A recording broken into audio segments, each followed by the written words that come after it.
you have any concerns about how those boat strikes have been carried out at all? Very little. The Washington Post is reporting that before the strike on the very first suspected drug boat in September, Defense Secretary Pete Hegseth ordered that everyone on board be killed. And then when 2 of the 11 people on board survived, a follow-on strike was ordered to finish them off in the water. Now, some law of war experts are saying that that was illegal, that killing people who are no longer able to fight is a war crime. It's Ken Harbaugh with the MeidasTouch Network. America's Secretary of Defense may well have ordered the U.S. military to commit a war crime, or more accurately, to commit murder, because it is still a matter of debate as to whether our actions against supposed drug-running boats in the Caribbean and Eastern Pacific constitute a state of war. A lot of pieces are beginning to fall into place, though. We've talked on this show about the untimely departure of the admiral who was initially in charge of these strikes. Our speculation, and I haven't been shy about this in interviews I've done on other outlets, is that Admiral Alvin Halsey had concerns about the legality of these strikes and did not want to be party to potential crimes. We also have the warning from the 6 members of Congress, fellow Navy pilot, now Senator Mark Kelly among them, reminding members of the military that they do not have to comply with illegal orders, that in fact they are obliged to refuse illegal orders. They were, of course, threatened with hanging by President Trump for reiterating this basic fact.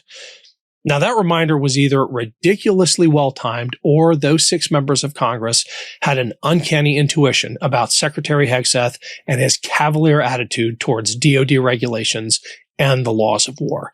Let me be clear. Double-tapping survivors in the water, clinging to wreckage, and no longer posing any kind of threat is a crime, violating both international law and the DoD's own Law of War manual. Section 18, under the heading Clearly Illegal Orders to Commit Law of War Violations, reads, for example, orders to fire upon the shipwrecked would be clearly illegal.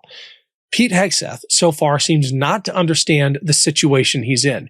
Either that or he is coping really badly. He just posted this on Twitter.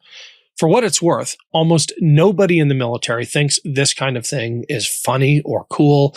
Pete Hegseth has become a punchline to the men and women in uniform he supposedly serves. At least Donald Trump seems to understand the seriousness of what's been alleged. In response to this question from a reporter, he doesn't even attempt to justify a second strike, saying instead that Hegseth never ordered one. Well, number one, I don't know that happened. And Pete said he did not want them. He didn't even know what people were talking about. So we'll look into it. But no, I wouldn't have wanted that, not a second strike. I don't think this approach is going to hold up because people are going to start talking, and the lies will just compound, requiring more lies on top of the old ones. We know that Hegseth couldn't care less about the truth or about moral conduct, and I'm not even talking about his personal life. When it comes to conduct in wartime, a large part of the reputation Hegseth built for himself and what won the attention of Donald Trump was his defense of war criminals from the American military. That was basically his audition tape to become SecDef. In the run-up to his nomination, he was among the loudest voices defending people who brought shame upon our armed forces, like disgraced Navy SEAL Eddie Gallagher, accused by multiple witnesses of stabbing a sedated detainee, or Army Lieutenant Clint Lawrence, whose own platoon testified against him and who was convicted of murder by a military jury. If these are the kinds of people Hegseth celebrates, should we be at all surprised that he would order the killing at sea of people clinging to wreckage? We may never know the full story, but this does seem to have woken up even some Republicans in Congress who have promised to hold hearings. That's how bad it is. And all of this is happening in the context of a potential war with Venezuela. I wanted to talk to 2 people who have been in the room as decisions like this have unfolded. Jake Sullivan served as the National Security Advisor to President Biden, and John Feiner was the Principal Deputy National Security Advisor. John and I were also classmates in law school. These 2 spent years at the very heart of America's national security decision-making apparatus, and I thought they could help us understand what might be happening right now in the Trump White House. Here's our conversation. Welcome to the Ken Harbaugh Show. We've got John Feiner and Jake Sullivan with us. Jake was the National Security Advisor to President Biden. John was the Principal Deputy National Security Advisor and a classmate of mine at Yale Law School. Guys, I would love to talk about the new podcast, but we got some current events we have to cover first, including apparently murder at the Pentagon with this order by Pete Hegseth, alleged in the Washington Post, to kill them all.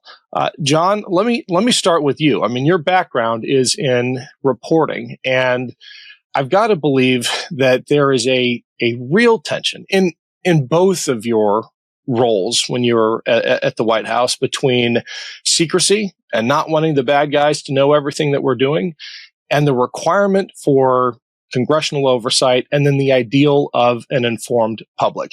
How are you processing the news coming out of the Pentagon now that our military may have been ordered to commit war crimes?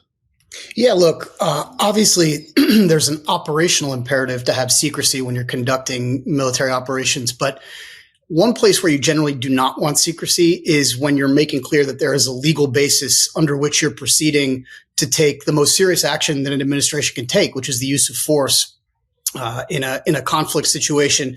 And that's what's happening here. You have a situation in which not only this very controversial order by the Pentagon to do a second strike on a ship that had already been disabled with some people apparently just bobbing in the sea, holding on to debris, who obviously no longer posed any sort of threat.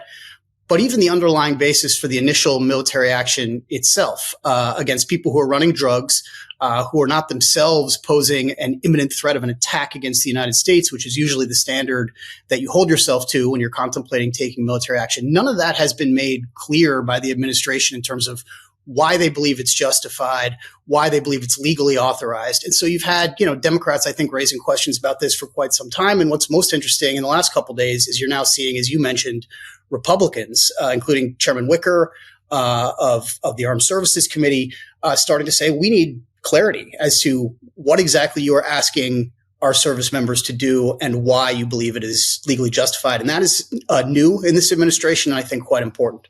Jake, do you think this represents a sea change, the kind of moment in which Republicans on the Hill finally come to their senses?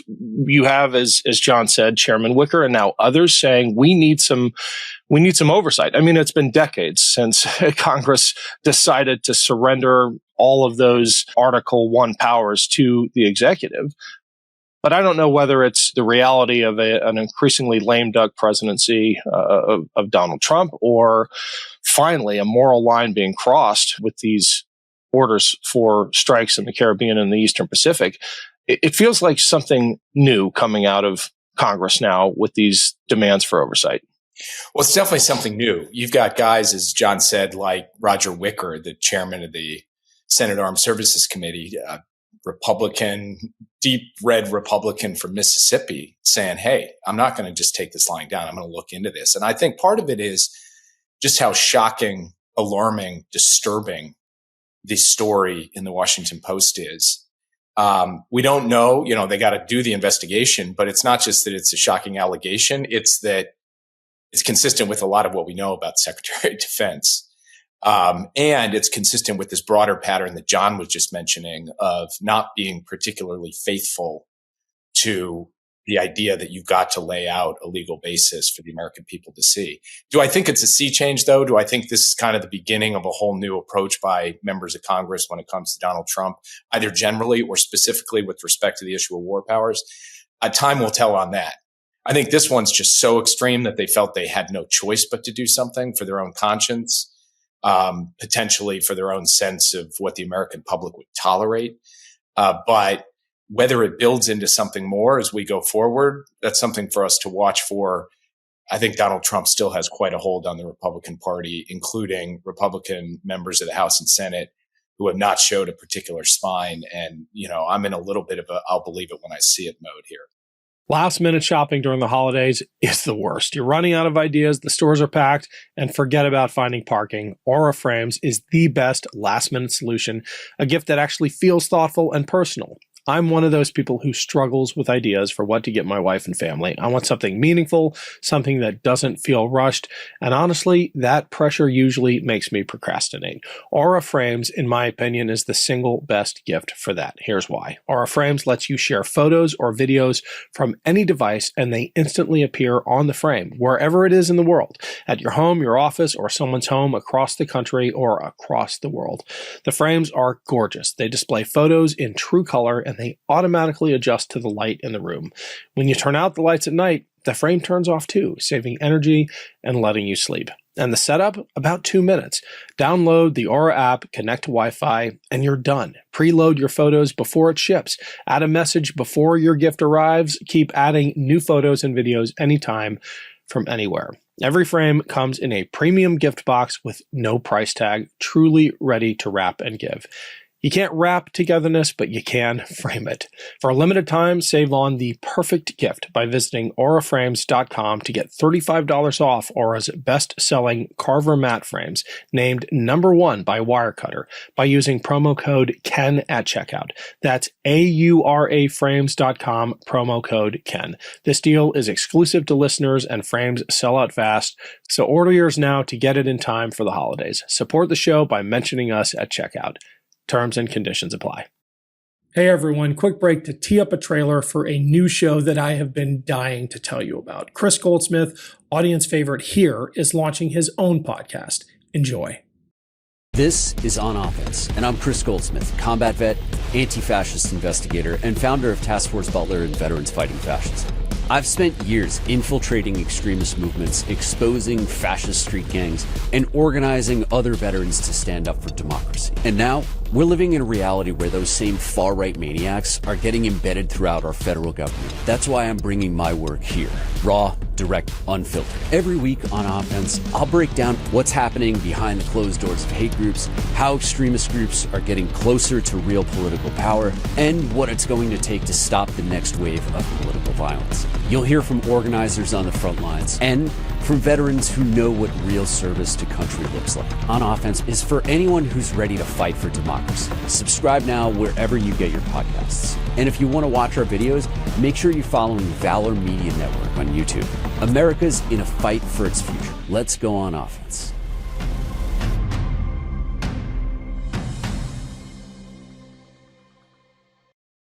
John, it feels like the administration can't get its story straight on this one. On one hand, you have Hegseth's statement in the immediate aftermath of reporting saying, basically, yeah, we did it and we were righteous to do it. On the other hand, you have President Trump in the doorway of Air Force One saying Pete said he never did it. And then I'm going to throw this cartoon of the children's storybook character Franklin blowing boats out of the water. And the Secretary of Defense actually posted this on social media. It feels like this is one of those rare situations where the lies are going to compound. They're not going to be able to cover themselves up, and there is going to have to be some kind of reckoning, if not in the court of law, which I've given up hope on, then at least in the court of public opinion. Does it feel that way to you?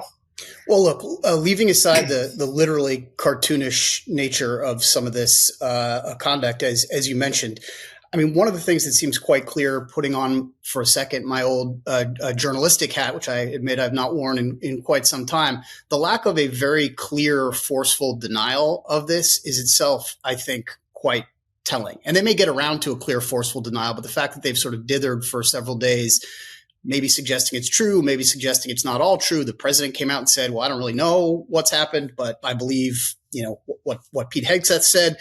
All of that suggests that actually there probably is more fire here than just smoke in the Washington Post story. And taking just a half step back, part of why I think they're having trouble getting their story straight is one of the things that the administration did at the very beginning, which got some attention, but maybe not as much as it now deserves, is got rid of all of the senior legal experts across the armed services, across the Pentagon, installed people in the Office of Legal Counsel at the Justice Department and other places that tend to be the arbiters of whether what the administration is doing is legal or not, and installed in those positions people who they knew would say yes to more or less whatever they wanted to do. Now, look, we're all on this call, I think, we all went to law school. We're all sort of fake lawyers, I think, more than anything else. We all went to the same fake law school. Exactly. I believe. But, and Jake and I mean, can attest to the fact that like we kind of drove our own lawyers crazy sometimes, calling them in and asking, can you do this? Can you do that? Where's the line here? Calling some of their analyses into question, debating this stuff. But at the end of the day, we had absolutely world-class people in every significant legal position in our administration. And if they told us that something was outside the lines, there is no chance it would have been authorized. And that is not the world we're living in this administration. Jake, can you talk about the role of leaks in accountability? I know they must have been, a scourge when you were in your position, but they do have a role to play. And it seems to me that one of the reasons the administration is hedging is that they know people are going to talk. People have already started talking. And I know it is a slippery slope. It is a risky thing. But the fact that people driven by their conscience are compelled to, talk to folks like John back when he was a reporter. How did you think about that kind of accountability mechanism when you were in your role as national security advisor? Well, first I'll say whenever there was a leak, I would blame John because he was a former reporter. So I would say it was all his fault. I think he'll attest to that. I was constantly inveighing against the press and putting John in the category of the press rather than, senior national security official. So there was that. It's definitely frustrating. I think there's basically a big difference between leaks designed to drive a policy preference from somebody in the policy process, putting a bunch of stuff out in public because they want to jam the president or they want to move the debate in one direction or another. I think that's totally wrong. It's inconsistent with being a good teammate. It's inconsistent with the idea that the president should be the one making the decisions, not anyone else in the White House or in the agencies. There's a big difference between that and people who leak because they are genuinely concerned about some line getting crossed, like in this case. And I think the point you've made about how concerned the administration is because people will talk, that's particularly acute in a case where the people who are going to get called before any investigation that the Senate does wear uniforms, are senior, highly credible military officials and operators, cannot be, I think, railroaded or maligned in the way that this administration tries to railroad and malign a lot of others. So they recognize they're going to have a major credibility problem when very serious, patriotic service members are asked, what was the order? What happened here? So I think the truth will out here, and it will out from the mouths or the testimony of people who the American people are going to trust. And I think that's got to be a real concern to the administration. You may have noticed that when President Trump got asked about this in that doorway of Air Force One, he said, I didn't know anything about that, which is kind of a telltale sign of him, walking backwards, trying to get away from, what is an extremely serious situation. That was part one of my conversation with Jake Sullivan and John Feiner. In part two, out tomorrow, we talk about the president's daily brief and what it is like being at the heart of the national security decision-making apparatus and what happens when decisions about whether or not to wage war are made without the level of deliberation they demand. See you tomorrow.